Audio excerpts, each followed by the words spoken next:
Thank you so much. So what did y'all think? Isn't it fun when a girl from New York says y'all? That's about the only y'all I'll get from midnight. Let's have them do it instead. What do you say we bring them out? Yeah. She plays Kathy Miller, Demi Moore. We've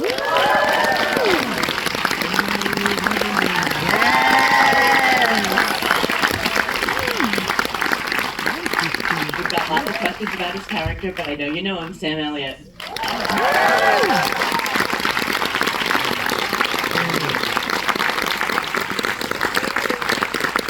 She plays Angela Norris, Allie Larter.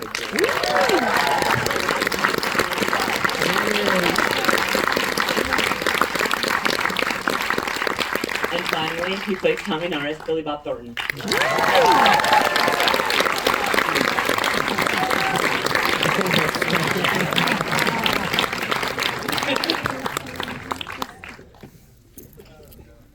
Very on brand. So first and most important question, who has the best Southern accent? I think our dialect coach is out in the audience. We can maybe ask her. The legend. How hard is it to get the accent right? Let me call you back after this Q&A. Are you talking to me? Yeah, you start. It wasn't, this one for me was not as hard of an accent. It's a little bit more familiar. I'm from New Mexico, so I think it was hard in my own perfectionism of wanting to get it right. So I'm gonna get a report after. There we go. And what does the rest of the audience think? How'd they do? And Billy just had to show up. Sure. You pull it off. So obviously the show is such a huge hit. What is it about the show that you think has made it such a success? Billy, why don't you start? I know. That's what you get for sitting next to me. I know, right? Well, first of all, before we came out here, Allie didn't know where to put her candies. She didn't want to have them in her mouth. She spit them in my hand. This is true love. It is true love. It is. There you have it, ladies and gentlemen. This is how close we are. This is getting written into the show, you know. Is it okay if I What? just put them down there Please, somewhere? I thought you were going to give it to me. No, it's not okay if you give it to me, but you can tell them to do that. I mean, if it were really true love, I would eat them, but Yeah. who knows what she's got? I hate to break it to you, but if she's got it, you've got it. I've watched the show. Yeah. So what was the question? I'm sorry. I think you just answered it. I think what's the secret of the success of the show?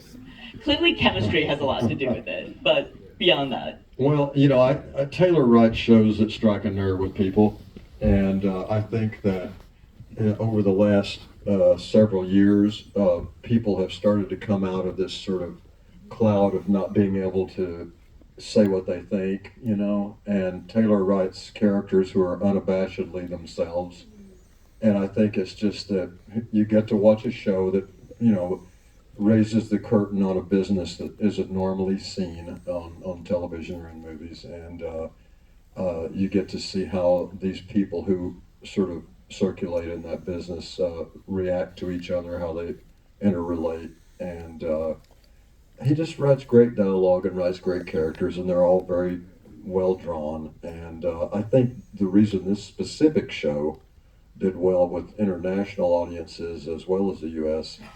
is because most of Taylor's other shows are a thing. Yellowstone was predominantly a drama. Linus has a lot of action. And I think Landman has humor, drama, emotion, danger, absurdity. You know, it's got like all of it. So I think people kind of respond to a variety of different things sometimes. And I think this show has it. But I'm as dumb as a bag of hair. What do I know? Allie, what about you? What do you think is the secret? Well, I definitely think it's the different tones of the show, and I think that, you know, so many people connected with it from different generations, from different places, and I think that there is you know, I didn't even know it was going to be like that until I saw some of the first season. Because he's really sharp in the way that he switches from tone to tone. And I think that Taylor truly understands an audience's appetite, and he feels it when they want to go deep into a love story, or when it becomes too heavy in the violence, you have to, you know, cut it with humor. So I think that he's just brilliant at that. I also think that, you know, our show has a lot of heart, and you can kind of feel it.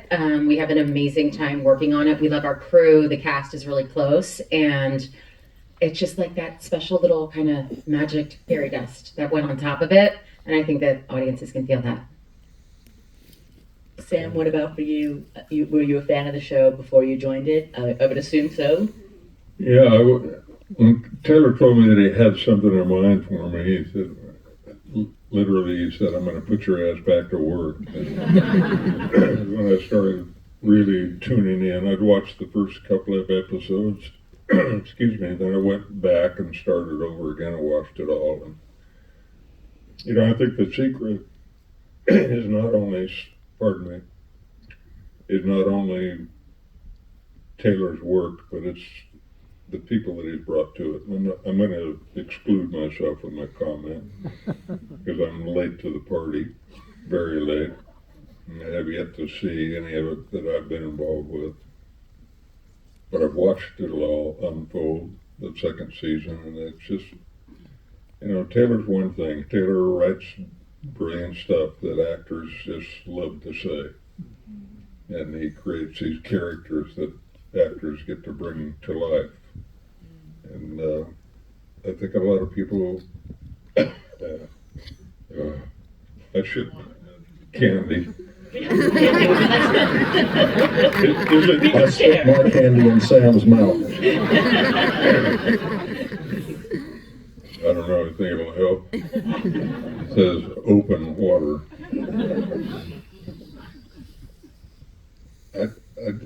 It's just such a gift to be part of this, you know, for me personally. And I think that it's like the same reasons that it's a gift to me, it's a gift to the world, or it's a gift to the audience. It's Taylor's work, it's the cast, it's this incredible crew we have behind us. And we get to tell these tales that people either want to be part of or want to identify with or just want to be entertained by. You know, I think it's pretty simple. It's just done at such a high level, I think, is why people respond to it. I mean, there's opportunities that are given to people here that they don't come along very often. You know, I mean, Billy Bob's been incredible in everything he's done for a long, long time. Most everything. You didn't like Chopper Chicks and Zombie Town, Sam? I've coughed my way through enough of this, so sorry. To me, what about for you? We got to see a little bit of you in season 1. We're going to see a lot more in season 2. What do you think is the secret sauce? I mean, I think they've already articulated it so well. I really agree with everything of how they've framed what I think those points are. There's just a particular alchemy that has come together. I think, you know, it's a very interesting experience with Taylor. I think for all of us, this isn't like a normal presentation of being sent a script and saying, would you like to do this? You go, you fly to Fort Worth, you meet him, he tells you his idea and says, do you trust me? And I think that there is something in the magic of saying, I'm going to go on this ride. And when you show up, you don't know where it's going, but you're ready just to be there and be present. And I think, you know, I can only just, you know, echo everything they said, that he touches on that incredible balance of humor, heart, and there is at the same time a depth that he's bringing forward and sharing a world that is, as Billy was saying, very unfamiliar to most of us, without it being politicized. And I think at the end of the day, it's just fucking good entertainment. I mean, really, let's just get to it. have to say, I watch a lot of television, occupational hazard, not complaining, it's fine. But the lines, the dialogue, the writing is so good, it really just stands apart. I'm curious for you as actors, do you have favorite lines or favorite moments that really stand out for you, for your actor, for your characters, or for each other, for some, something else that you remember that someone else got to say or do? Well, I have to say I really enjoyed saying, enjoy your lunch, I'm paying for it with your fucking money.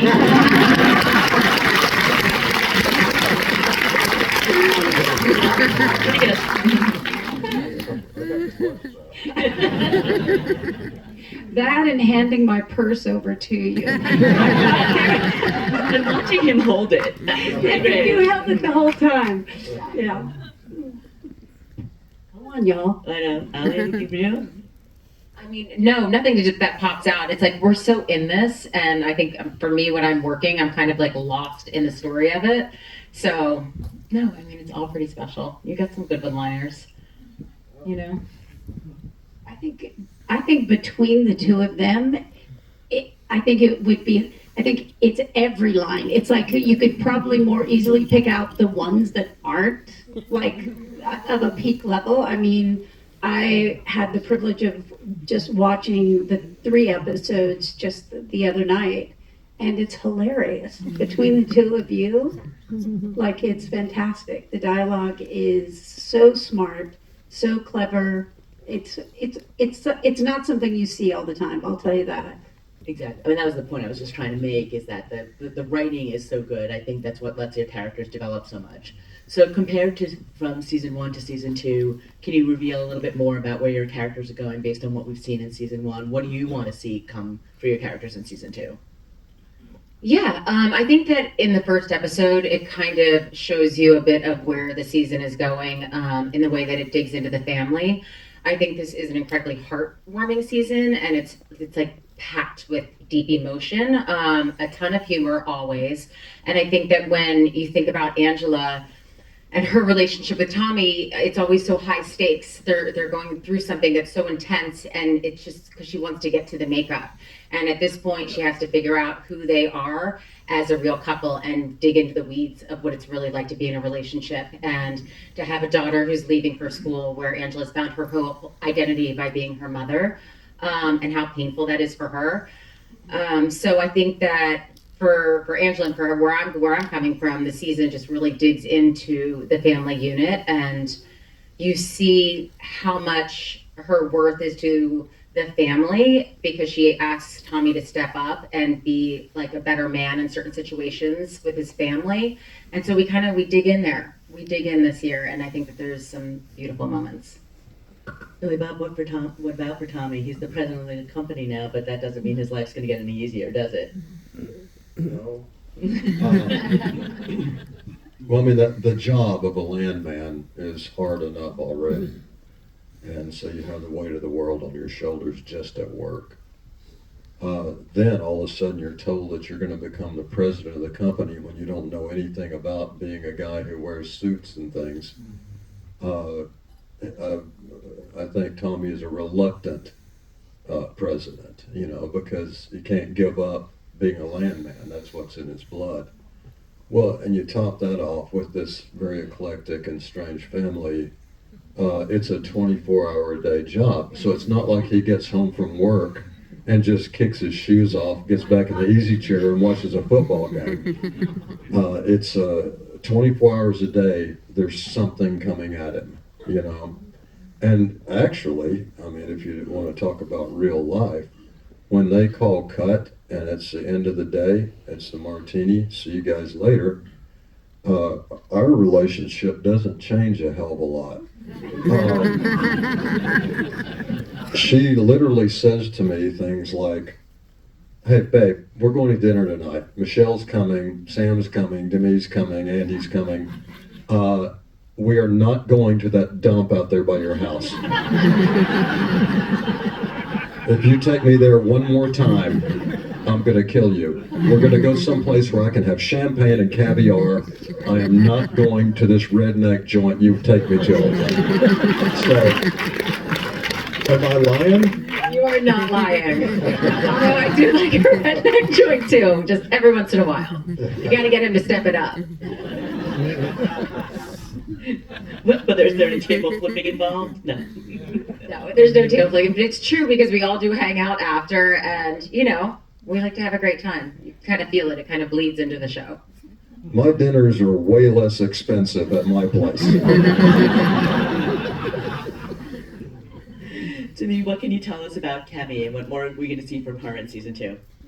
I think obviously, it really kicks off with the depth of her grieving at the same time of having to step in to a world that she's only had a peripheral experience with, and I think that it's that situation where all is not what it seems, and the essentially the fallout of what that means, and really the stakes that are there. And I don't know if it's in this episode that they saw, but it's it's a rare thing when somebody has a partner like what is set up between Cammy and Monty.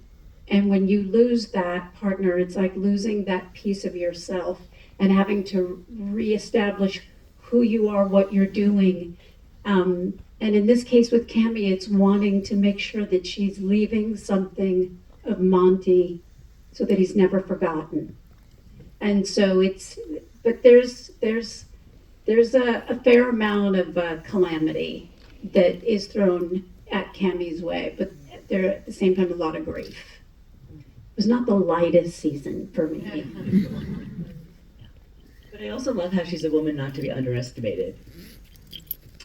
I mean, I think that is a big part of kind of the journey for Cammy in this season is, kind of being seen as just the wife and what it means to step up and keep yourself and your family together. Speaking of family, we've got Sam joining the cast this season. I think I'm not sure, it was teased a little bit, but I think from the trailer we know that you're playing Billy Bob, Tommy's father. What can you tell us a little bit more about that? And hope I don't get shot for revealing too I much. just noticed this lady over the signing. I was curious what it looked like while I was coughing.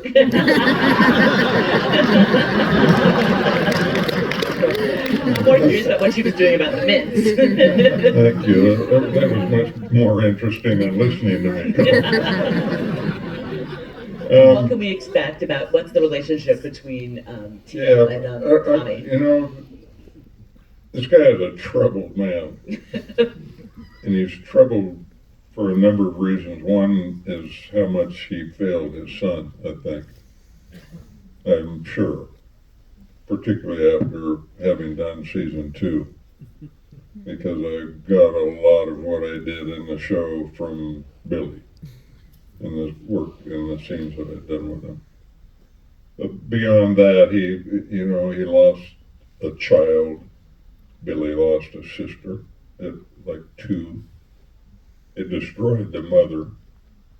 And my character spent his life waiting for the mother to come around. And she never did. And that's who died in that first scene. And the guy kneels down to him at the wheelchair and says, she's gone. So that kind of begins the whole thing. But I don't think I've ever done anything where every scene I did, it was like, ugh. Feeling shitty for one reason or another. Other than, oddly enough, it got lighter as things went on. And I'm hoping that it's going to continue to get lighter. So, Taylor does a pretty good job of balancing the light and the dark. But Billy, what was it like for you to work with Sam again? Well, Sam's one of my heroes, and I came up in this business wanting to be like Sam, and I had 3 guys that I watched from at least who were still around when I started doing this, and Sam and Robert Duvall and Gene Hackman, and I thought if I could be like those guys, because what I respected about them is the fact that when they're in scenes, they're just completely authentic, and that's sort of, so I had, Sam was a mentor of mine before we ever met, and we met in the late 80s. And then we did 2 things together over the years, but we had 2 scenes in each thing. So to be able to go out there every day, on a day-to-day basis and be with this guy who I call Pop, it's awesome. I mean, I couldn't be happier with this entire cast, actually. It's, this cast is actually, you're supposed to say on talk shows, we're like a family. And what was it like working with so-and-so? Oh, God, it was amazing. And sometimes you feel your own arm twisting itself behind your back. But honest to God, I mean, it sounds, trite to say, but this cast and crew, it really has become an actual family, and we're all very close. A lot of us have known each other for years, and to be able to come together in this and be with Sam and Demi and Allie and I didn't know each other before this, and we went so quickly from not knowing each other over about 2.5 years to knowing each other completely.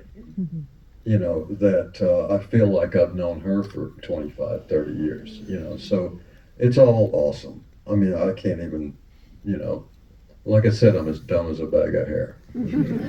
Hardly, I don't believe that for a second. All right, I can talk to them forever, but I also want to give you all a chance to ask some questions too. So if you'll raise your hands, I will do my best to call on you and repeat questions. All right, go ahead in the front row.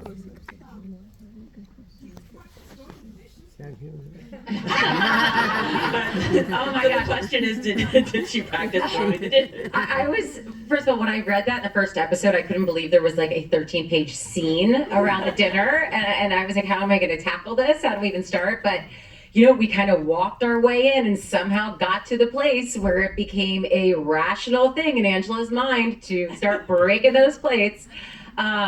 And it was really fun and really ballsy, and she does whatever the fuck she wants. That's why we love her. How many takes did you go through on that one? I mean, maybe 2 or 3, not that many. Craft services was probably like enough. They were like enough, and the scene is long. Mhm. I mean, we shot it, very long. I was injured. You survived. That's it. What was the injury? What happened? Yeah, dishes. Yeah, the dishes. Yes, okay. See, breakaway dishes are real. Now, I mean, they're not much different than a regular plate. Thanks a lot, babe. Just a little bit. Next question. Billy Bob, how your monologues are so long. How do you memorize those monologues? Were you in Texas? Like, how do you know those monologues? How do you memorize those big monologues? So the question is, has he memorized his long monologues?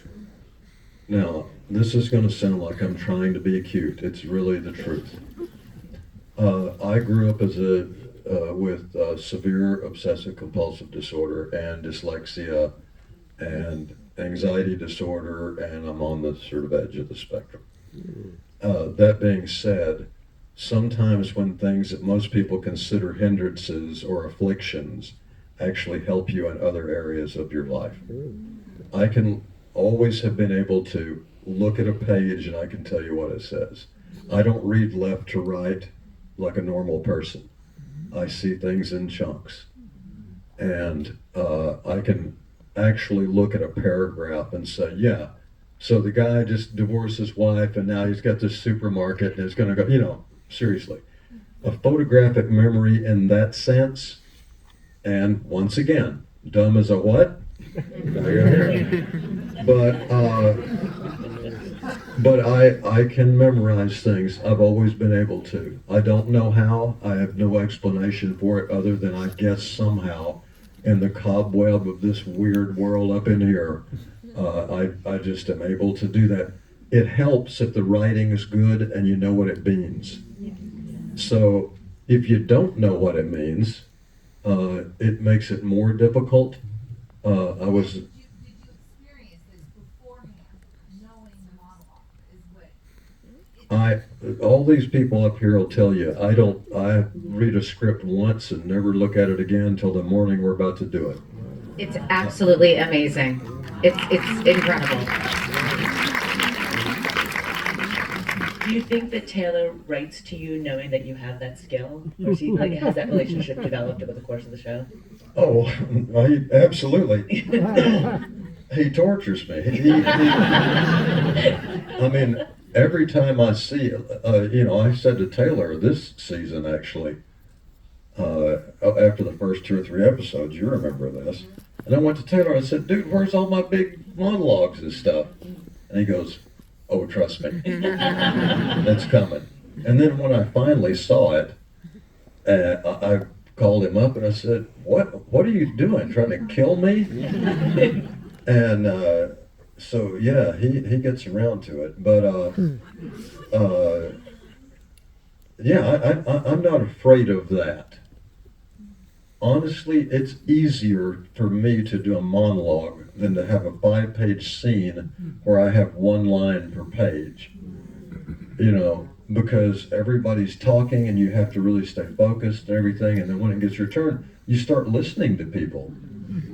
I listened to them talk to that table scene at one point we did, and I get into it, I'm starting listening to them. I think I'm in real life here. I'm like, wow, really? I didn't realize you were going to do that, and whatever. And then everybody's waiting on me, and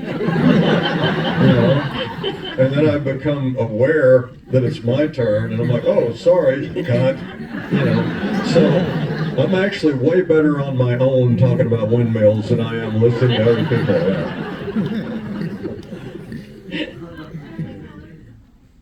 Go ahead. What is the most challenging scene that you had to shoot throughout this season for everybody? The question is, what is the Yeah, most challenging? go there. Oh, honey.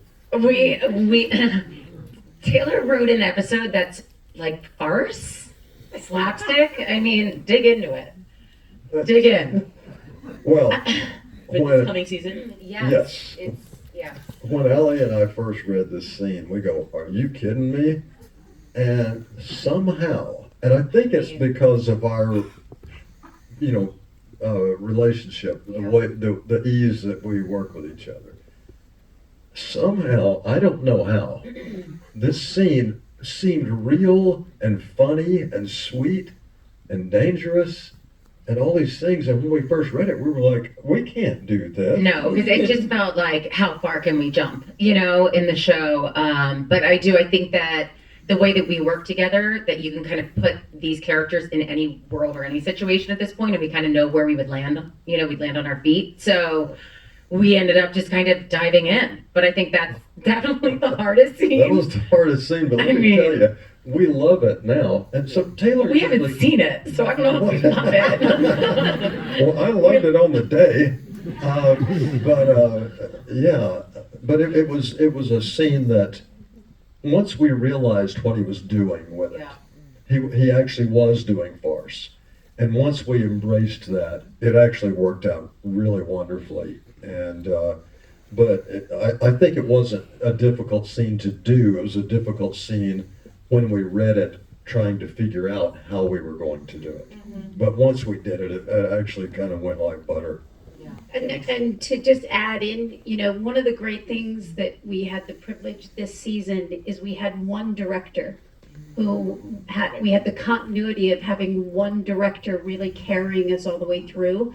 So when we did have those moments, like our, scene at the Cattlemen's Club that was a little bit challenging, we had an excellent anchor point that was also really keeping the scope of the overall vision and really helping to anchor us. Sir Alfred Hitchcock. Stephen K. Close. Yeah.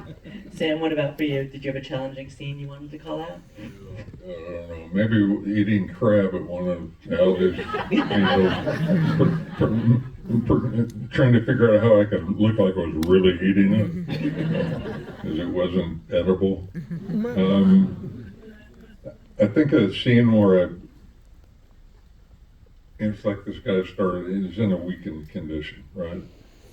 And he fell in the swimming pool at the house and then couldn't get out because he's got a bum leg and a bum knee and so he sat in there for who knows how long and ended up calling his son when he saw his son walk out onto the patio, and son says, "What are you doing in the pool, Pop?" And he says, I fell in, help me get out of here.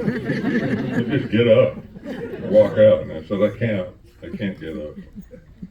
And then he sits down on the side of the pool and we have this, this talk. And I'm, at that point, this took hours to do this thing. And I'm like Billy Bob, I don't have one of those memories that, And there was one speech at the end of this thing that just kept killing me, and I was telling this story about a guy back at the house back where I was in the assisted living place that just lays there drooling on himself and staring at the wall all day, and how lucky I thought he was because he was smiling. He seemed happy, and it really just killed me, and I was weeping and I was a mess. By the time Billy got me out, finally I was like shaky, and I was like pretty cold, But that was a challenge. But boy, it was sure fun. Yeah, it was. And I don't know if they told you this or not, but we're going to do that scene for you right now.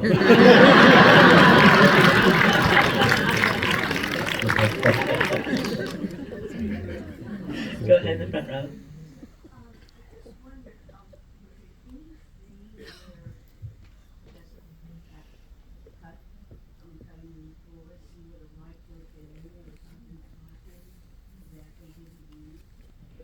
The question was there any scene that cut that you would like to have seen? His writing is very specific. There's no writer's room. So what Taylor writes, you shoot, and that's usually what ends up on screen. He knows, the edit of before we even start shooting it. He has a pretty good idea. So we can go in and, Billy will do some improv. We'll start and end scenes differently. If something happens, we run with it.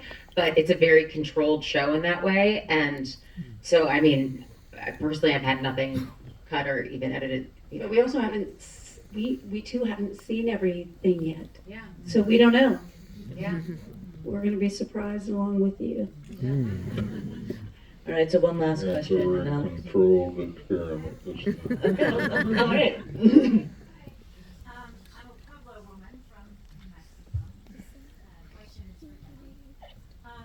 You started off in television and general hospital. What made you want to come back to television? Television has really changed. And this is, first of all, I think in life we need to keep trying to do things that push us out of our comfort zone, try new things, keep learning. And this was a very, different format for me. I've never, had an opportunity to do this, but in particular, it was really to step into Taylor's world. Again, not to, hammer on, the writing is just so good, the production value.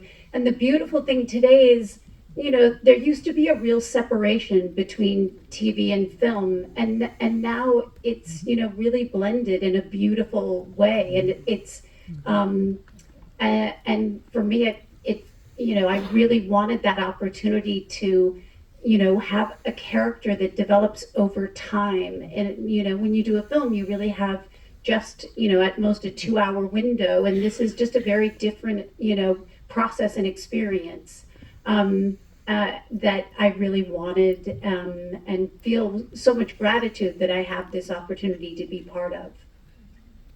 Right. All right, so I want to leave you with one last question. Give me one word to describe the rest of the season.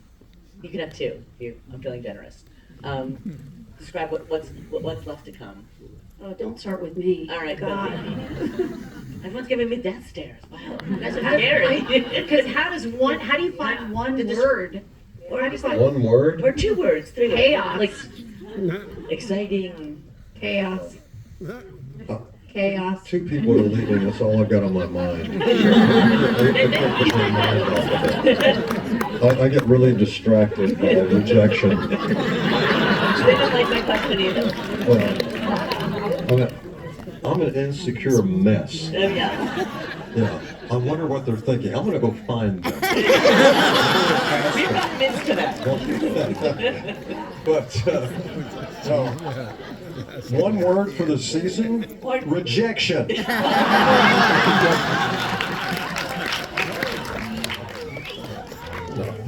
No, I mean, in the famous words of Butthead, it's cool. Well done. Allie? I mean, I don't know, explosive, fierce. I'll go in that direction. Sam? It's a gift. So sweet. To me?